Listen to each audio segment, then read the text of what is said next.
And, must give my thanks to the organising committee, which I'm part of, but for asking me to speak. And it's great to be in such illustrious company. I also want to sort of remark in my own little bit, indulge me at the start, about Colin Thompson. Colin has essentially been my mentor through my ethics journey of understanding, from being a biomedical researcher, a cancer biologist, really with absolutely no background in ethics at all, to ending up on the Australian Health Ethics Committee when he was chair, and then finding myself as more than an enthusiastic amateur in the field. I don't make any claims to be a bioethicist at all. I'm first and foremost a researcher. So with that background, again, I'd just like to sort of acknowledge Colin's influence over a lot of my thinking. And I think some of that will be reflected in this presentation. So I've used the title, and it follows on very nicely from Tanya's talk. And Tanya and I have been, I don't like to use the term because it's a bit of a Fry and Laurie joke, but it's my partner in crime. Of course, we don't commit any sorts of crimes at all. We're far too good at doing things, but we've worked very closely over the years. And eConsent is an area that I'll confess I was a little bit skeptical about initially when Jane Kay made some suggestions that we should look at dynamic consent in biobanking. And I thought, yeah, it's going to be very difficult. The technology really isn't there, and a whole range of reasons. But she was right and I was completely wrong. And, it's always good to be able to acknowledge those things publicly. So the problem with people who become converts to something is they become absolute zealots, and so you're going to have to forgive me for what is now going to be essentially a party political broadcast on behalf of eConsenting. I should put up my disclosures. I am employed by Epworth Healthcare, but my work specifically on eConsent has mostly been driven through work I've done through Chrysalis Advisory, both with CTIQ and also now with Movember, hence the Mo. I also do work with Gary and colleagues at HREC, Queensland University of Technology, and the Icon Cancer Centres. So there's a variety of things that I have vested interests in there, and will become relevant as I go through my presentation. So, Colin's admonition to me early on was just read the manual, and the manual, and also these were the kinds of suggestions made by many. Was that the national statement actually says things really quite well, and it's not a perfect document. A lot of people are expecting it to do many things beyond what it does. It is actually, after all, a guideline, but I think a lot of people expect it to, give them haircuts and do the washing and do everything else, and it's certainly not designed to do that. It also does have an element of interpretation to it, but I think in most of it, it's fairly crisp in the way it's worded. And I know people argued about positions of commas and parentheses ad nauseum to make it that way. But, in this audience, I'm not going to go through absolutely everything, but I am going to remind you that under the chapter on consent, 223 does state very clearly that information presented should be suitable to each participant, and then links across to 5217. What I find pretty common is that people don't actually read the national statement or a lot of the documentation around it. And when you do read it, you suddenly think how wonderful it is, because it actually spells out a complete case for doing eConsent. Information should be presented to people in ways that help them to make good choices. I love the fact that, and I attribute this to Gary Allen and others and Colin in their thinking. I've never liked the concept or the joint noun of informed consent, because by definition, one shouldn't give consent unless there's sufficient information. So, the idea here is that people make the best choice that they can make on the sufficient information to make that decision. Now, we all make poor decisions in life, some worse than others, but we have to live with those decisions. And the idea that there is some perfect situation in which there is the absolute right measure of information to make the appropriate decision is rather hard to argue. Nevertheless, we have some guidance here that says the information can be through speech, writing, or some other way, or a combination of these. and that it should be translated. And that's a major issue which I'm going to raise about that is solved to some extent by eConsent, particularly around culture and language, but also to make it variable in terms of the cultural, the background, the education levels, and a whole raft of other reasons, which we'll go into. The other problem I think a lot of people have with eConsent is that they try to say, you know, what eConsent is this? And just as Ian Oliver was saying earlier today, you know, people started arguing about QA and research and QI and when is something and it's something else, and it's actually rather silly to get into some of those decisions. And we should actually look at what is the function, what are we actually trying to do here, and address things on the basis of the functionality. So eConsent really is a suite of technologies and content used to deliver information to be able to enable that person to make a good decision. And so it actually relates to electronic formats, and I'll come on to a definition of a sort of digital patient engagement concept. And dynamic consent, as I mentioned from J&K, that is really something that is there, that has a more enduring relationship. Again, because a lot of the time, and particularly in clinical research, people go, have you got consent from the patient? As though it was a one point in time transaction. And it really is, as soon as you got the consent, right, all's good and nothing else matters. Whereas that doesn't really describe a relationship. And in most research, there is actually a relationship that is enduring, and we go in and out of that. I hear the term, have you reconsented the patient, which is a ghastly term, and I wish people would stop using it. Because it's better served through, has a person given you their consent, and do they maintain their consent, or do they withdraw their consent? It's not really re-consent, so we can argue about that later. This is the sort of end point of some of the work we did with CTIQ, and I've got the links in the talk, and I'm making my talk available to everybody, so you can use the slides to your heart's content or any of the links. In this, there is the full report. There's the paper that we just recently had published in MJA as a sort of perspective. And I've also provided links to the toolkit for consumer toolkit that CTIQ has in combination with ACTA, and also the food and the FDA and the Transcelerate links. But here, and I'll illustrate very quickly a few of them, are some of the examples that we've been able to put up on the web, because rather than tell people or give people another guidance, you don't need another guidance. The national statement actually is a perfect guidance. Rather, I think it's better to illustrate with use cases where ethics committees have granted approval. And Connor will be happy to know that very shortly, the Angelman syndrome one will be going up on here. We finally got the go ahead to do that, and we'll be putting up an Epworth one, and I'll showcase some of those now. This is the MJA paper. It is open source. We made it so that everyone can have access to it. The link is here, and I'm happy to provide the paper to anyone. The punchline is in a table. And again, I'm not going to go through this in detail. We don't have the time to do it here, but I think, you know, largely Tanya's gone over this. There's a problem with using paper-based information sheets, and it's a very transactional, very dull way of doing things. And we do know that, and we have that experience with patients. I spoke with a patient group recently who said, yeah, there's no such thing as a good time to give us information when we've been recently diagnosed with cancer. We largely do what the doctor says. And so that really tells us that we need a full suite of engagement where we can ensure that people have adequate information, not just for clinical research, but for making decisions about their own health and the kinds of treatments that they should receive, because this goes well beyond just doing it for research. You know, as I said, 37% of people we surveyed agreed with the kind of information that Tanya presented, that actually the paper-based system impairs comprehension, actually has a negative effect, which is a terrible thing.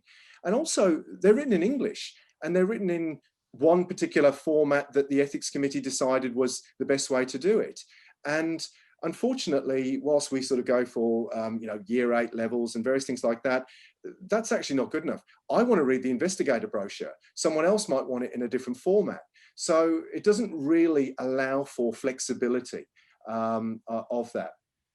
A lot of people didn't think that ethics committees would approve eConsent, and in fact, we'll demonstrate that that's not true, and that patients wouldn't be proficient with technology. And again, that's simply not true. we're finding with the telehealth that has had to be introduced because of the restrictions of COVID-19 pandemic, that in fact we've been rather swiftly able to divert resources and very effectively deliver telehealth and video and use technologies in this way.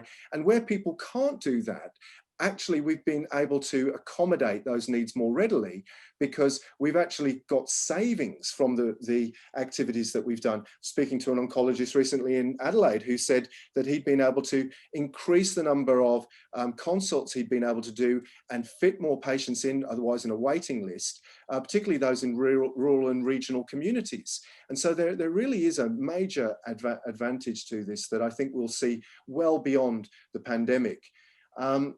Some people suggest there's a lack of IT infrastructure, and again, the examples I'll present show that that's not necessarily the case, that they're not based on a single technology. You know, you don't just have to have an Apple iPhone to be able to access these things.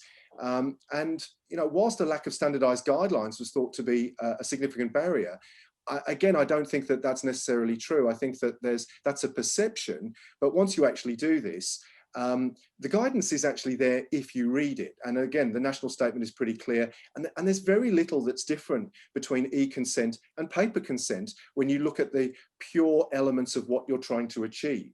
And we'll go through that. And cost is obviously an issue. So the FDA have been doing this for 4 years. You know, they've had guidance out, and they had very specific guidance through the pandemic about doing this. Despite a country not able to do things like social distance and wear face masks, they've actually done particularly well around using electronic consents. And Transcelerate have been very much at the forefront of this, and I'm very grateful for the way that they provided lots of very useful resources, and what they did actually informed a lot of our thinking around this concept of a digital patient engagement environment. And I really do think, I hope if you take one message, it's that we're not replacing a paper consent form with an interaction with a doctor or a nurse or whoever might be obtaining the consent. I'm talking in the clinical setting predominantly here, although obviously in non-clinical settings. But it's an enhancement to that. The person is still there to answer questions. There is still an opportunity to move to other formats and to indeed use paper, print things out and sign them if that's the way to do it. And, you know, ideas and some people raised would, such as, well, how do we know that this is truly the person that's signed the consent form that's now coming in for treatment? And I find that a really astonishing question, as though we've never had systems for identifying people who come in for treatments. We do check that a person truly is coming in for a hip operation or chemotherapy, and simply signing a consent form in the leisure of their home to participate in the clinical trial, we have mechanisms for checking that when they come to clinic. So again, I think it's rather extraordinary, some of the questions that come out. So again, it really is patient-focused benefits. It's easier to understand, it's consistent, it's engaging, it's interactive. And if I've got time, I'll show you an example. People can do it at their own time. They can go in and out. They can divert off to other resources. They can explore things. I mean, I don't know about you, but I'm a complete nerd. And so I've gone down rabbit holes of trying to, on YouTube and various other things, learning about how things are made. And I'm endlessly fascinated by those things. And indeed, a lot of people do learn a great deal about their condition. I've got a gammy knee, and I know I've seemed to have learned a lot, much to the annoyance perhaps of the surgeon who's looking after it, who's a colleague, who tells me just to suck it up. The Electronic Transactions Act, we often have a lot of people say, oh yeah, but it's not legal.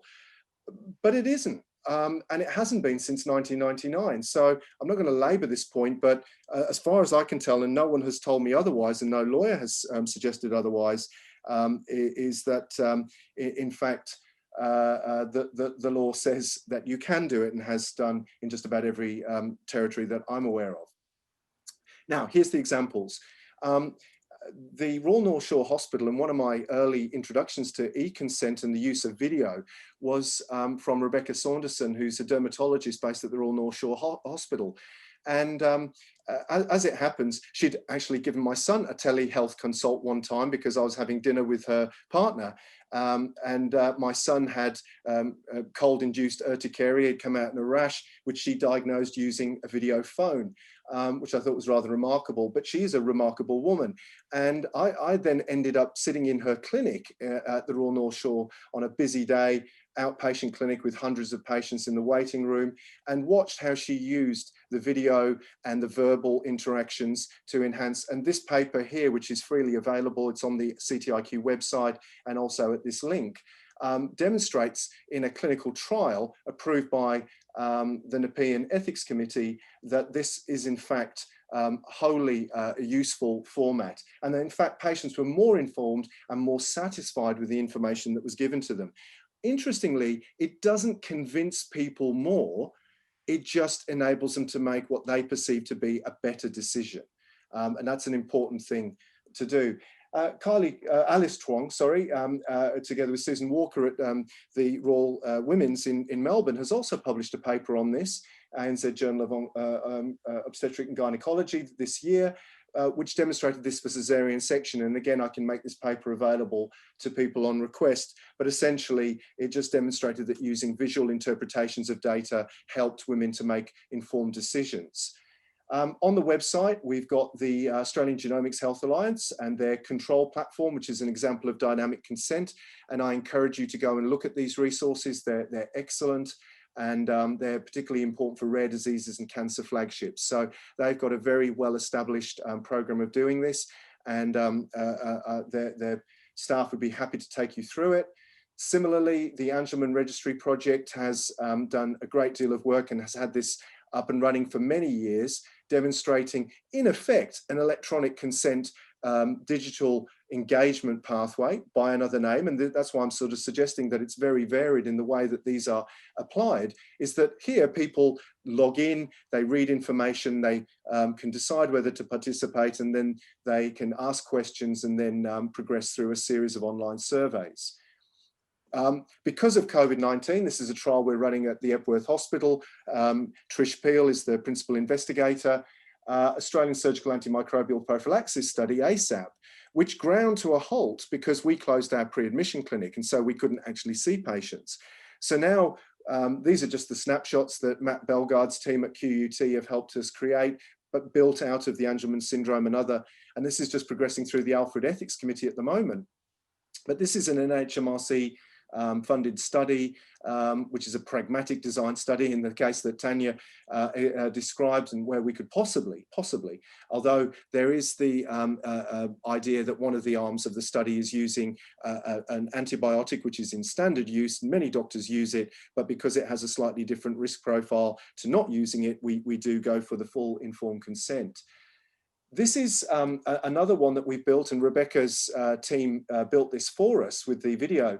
And I won't show it to you here, but you can click on this link in the talk. It is a live link, which will take you to a video representation. This is a rehabilitation based on My Mobility, which is an app developed through together with Zimmer Biomet. And that is about encouraging rehabilitation after joint replacement surgery that is run out of Epworth Healthcare and other places. And we're doing a randomized trial there, comparing the consent and the level of satisfaction through use of the visual as well as the paper. So we've got direct comparisons, and we're also doing health economic analysis and patient flows on that too. Here's another one that, again, I'm involved in, which is the generation of video information. And there's a leaflet here that's been generated and written with the input of patients from DataCan, which is about the International Cancer Genome Consortium's work, which is doing whole genome sequencing and identifying variants which are related to responses to treatment. And these are live and up on the web now. I chair the committee, and they are producing some excellent resources in this area. And the work that I'm doing with Movember is actually looking at their overarching eConsent platforms, because they run and sponsor clinical quality registries, the Prostate Cancer Outcome Registry in Australia and across other states and internationally. And then they've also got these survivorship registries where men, and I've signed up. You don't have to have prostate cancer to sign up. It is they've got mental health, they've got True North for testicular cancer and other, and partners can join. And it really is about that integration with patients, so that we're doing research with patients to really capture their intentions and do research that matters to the people that we say it does. And that's really where I want to take you on this, is that I think to a great extent that eConsent is an enormous step toward greater patient engagement, and not just to obtain their consent, but to have an enduring relationship with them and then help shape and give us feedback about the kind of research and the research priorities that we should be working on. And I think that is an enormous step forward. These are also translated into multiple languages. There is opportunities to engage with communities that would otherwise be disadvantaged. I mean, I'm still horrified to see that many clinical trials, their exclusion criteria include inability to speak English. I think that's shameful in the 20th century, 21st century. And there is an opportunity through the use of eConsent and real attempts to engage with underserved communities. And I think eConsent is really the platform by which we'll achieve that. And again, actors working on that with culturally and linguistically diverse populations and with Aboriginal Torres Strait Islander people. So just to summarise, eConsent facilitates access to information. I'm going to hear lots of questions, and we always get them saying, you know, but it's less secure, you know, people can hack access. Like, it really isn't. I don't think there's any credible arguments as to saying that we scan the paper in and put it in a data system in any case. It's also, the wetting signature is very unreliable. I mean, I used to get my daughter to forge my signature when I was interstate on a number of documents, and maybe I should go to jail for that, but when she was going to school, and she's very good at signing. But now I sign a lot of things using electronic system. At Epworth, we've gone fully over to electronic signatures for contracts, for signing governance approvals, which means that remotely, I've been able to approve something within an hour for governance, research governance approval. As soon as the person has signed their declaration, which basically says they've got all their ducks lined up, I countersign, it goes straight to the chief medical officer, he countersigns, it's approved, the study can commence. And that can be done within literally an hour. So the other thing about wedding signatures is eConsent isn't a signature as such. It is a date, time, IP stamp. It gives a lot more data about when a person has made a decision. And there's a lot of metadata that we can collect about what have they watched, how long did they spend on it. We can even put multiple choice questions and various other things to ensure comprehension. And it doesn't stop a person engaging with a human being. It still involves, all of our studies still involve telehealth or a face-to-face consultation or a telephone conversation. And it simply isn't true that eConsent replaces it. Now, if someone arrives at a decision through just use of the electronic media, that again is their choice. As I come back to the national statement, it's about the amount of information they deem to be sufficient. And I truly believe, and we're trying to establish the data, that the cost, it was about $7,000 to $8,000 to produce the animation, but I'll save triple that on the amount of time I paid nurses to sit in the clinics. And basically they just sit in clinics, and it's an utter waste of their time. But it also saves time for patients having to come into clinics to do a visit specifically to obtain consent, when they could have done that, or we could have done some of the pre-screening in their home and saved them a visit to the clinic. And if they choose not to participate, and even to have done a fair amount of the paperwork before they come in, and so make their visit more efficient. There's some of the links. Links are bedded through the talk, and I'm happy to take any questions. Thank you. Thanks very much indeed, Nick. That was a great run through of what's been happening in eConsent. I've got a couple of points here that have come through, and we don't have a huge amount of time, but perhaps you'd like to comment. So one was about a comment, and really a question, is that practically this holistic approach is resource rich, and perhaps for smaller studies, sorry, I seem to have lost my video. There we are. Smaller studies, medical staff and allied health staff do not have the time. I suspect in terms of the sophistication of some of the material you've shown us, they also don't have the money. But I think you know, the time for some of the smaller studies is a good point. Yeah, it's so one of the things that we can, and this will be coming through ARCS and a number of other organizations, is I think, you know, this is about a community approach. As we generate some of these things, I mean, ACTA, for instance, with CTIQ has some lovely animations that Rebecca has done around what is randomization. And I think there's a real opportunity to produce sort of compendia of basic information about some of the fundamental elements of clinical research, which are fairly generic, and we can provide those for people. And then the more specific elements, well, someone has to spend the time going through that with a patient in any case. And often the conversion, as I suggested at the start, it's a multimedia approach, and people can use REDCap, or they can use, you know, there's some good guidance for using REDCap on the Sydney Local Health District webpage. There's a variety of people who, you know, just have used PowerPoint to do some of this. They've done a few videos online, done their own YouTube versions of this. So I don't think people should overthink the expense of it, because you don't, you know, you really can do this with very limited resources. And again, I would encourage people to just experiment and try. And it might just be replacing one component of the process with a multimedia approach. It doesn't mean making the whole thing electronic. And I think that's an important point to make, is we're not saying there's an all or nothing approach. No. No, thank you. Look, I'm sorry my video refuses to come on, but that's all right. I can see the questions, so I've got a few. Nick, okay. Gordon here. I wonder if I might ask a question, Nick, and it ties in with what you've been talking about and what Tanya was talking about, and of course, you know, on an ethics committee, it's almost offensive to find an information sheet and consent form that's around 30 pages long. And we know, of course, that most of that is concerned with the risks associated. So with respect to eConsent then, how do you deal with the fact that it doesn't necessarily give as many of the risks as might be on the paper-based version, irrespective of the fact that people might not read that anyway? So it's a really interesting one, Gordon, because, you know, I've read over the years, being on ethics committees and various other things, I've read some of the risk inclusions that are put there by companies. And a lot of them are the standard risks that you would associate with a standard of care arm. And then you say, well, would you have given 15 pages of disclosure about the risks associated with aspirin? And you go, well, no, you'd probably have just given them the insert that comes along with the package. And so I think that along with this is probably a conversation about really giving people appropriate information and providing resources to them about understanding risk. A lot of people don't even understand risk, you know, which is why they buy lottery tickets and things like that. But I think the critical component here is presenting things in an appropriate manner and proportionate to the true risk of what is happening.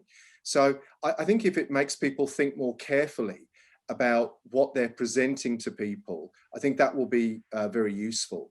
And I think that that's, again, people can delve into it. I sometimes go, I mean, if you really understood Panadol, Tylenol, you know, whatever you want to call it, acetaminophen, you'd never take it, you know, if you have a headache, because the liver functions and all sorts of things. So, you know, I do think we have to have fairly pragmatic, and that's where I think the conversation with a medical practitioner or a clinical expert is still necessary to answer any of those questions and just to ensure that a person truly has their understanding. Great. Thanks, Nick. Look, I think we've just run over 3 o'clock. Yes, 1 minute. And we had better stop. There are some other comments that you can see there. I think, Nick, you were saying you can? Yeah, I mean, there's just a very quick one, and that was just to answer the question about timestamping. The great thing about dynamic consent and about the timestamp is it really gives you a choice for people to go back in and ask new questions and then to demonstrate when those questions were answered. And so the actual trail, the audit trail, is far more rigorous than the paper system. And so I think it's a great enabler of auditing. And then also learning and cataloging what were the FAQs, what did a lot of people call in and have concerns about. And you can actually find out, and you can get heat maps of what was the kind of information that seemed to be lacking. And so I think that it is an exquisitely sensitive and self-correcting system. Okay, so look, thank you very much indeed, Nick. Gordon, do you want...